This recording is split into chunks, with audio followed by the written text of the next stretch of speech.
Holy crap. So Saber sent me this contraption here, which basically you stick your Quest controllers into each end and you can use it in various games. Big deal, right? It's just a stick. Wrong. This thing has brought new life and immersion into some of my favorite games. It's surprising what some extra length will give you. Hey, my name's Adam Bombati, and today I'm going to be showing off Saber's Quest 2 extended handle attachment, how it works, what I like about it, and show you via mixed reality a few different games that this works fantastic with. Let's get started. First is the stick itself. I'm sure there's a better word for it, but I've basically just been calling it a stick. It's super easy to put together, each piece just screws onto the other end, and you attach your controllers to the end like so. Now there's different configurations depending on how and what you're going to play, so you can go long handle, short handle, or dual handle mode.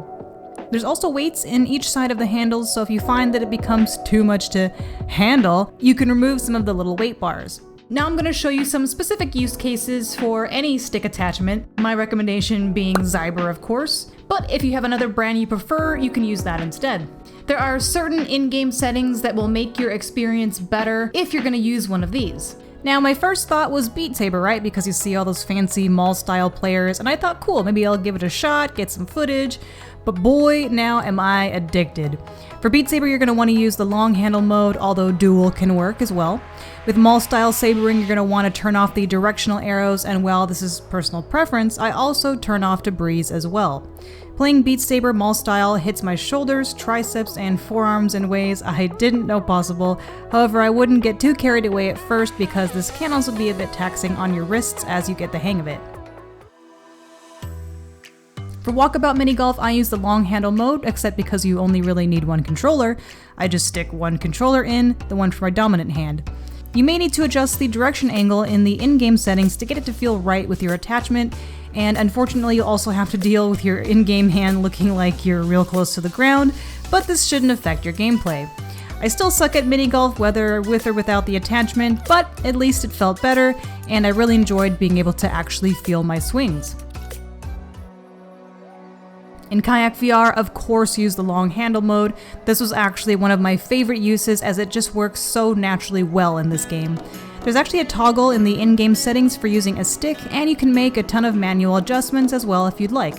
Having a stick to hold versus holding onto your controllers and kinda playing pretend really brings another level of immersion to the game that I don't think I'll be able to live without now. In first-person tennis, I recommend dual handle mode, but of course, since you'll really only be using one hand, you can just put the other half away. Using the attachment in this manner adds a lot of oomph to your swings and really feels like you're holding on to an actual racket.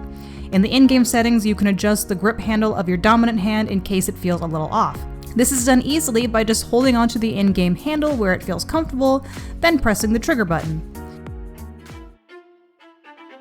Finally, we have Ragnarok, which I also recommend in dual handle mode.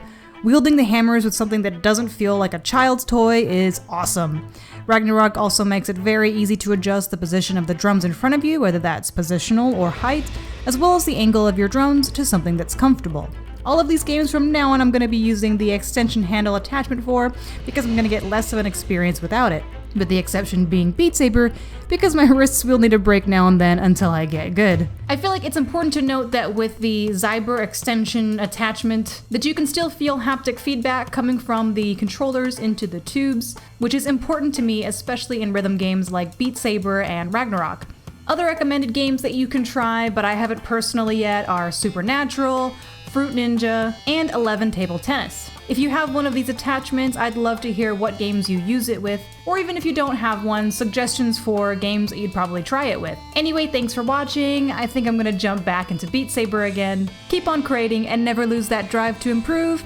I'll see you on the next one.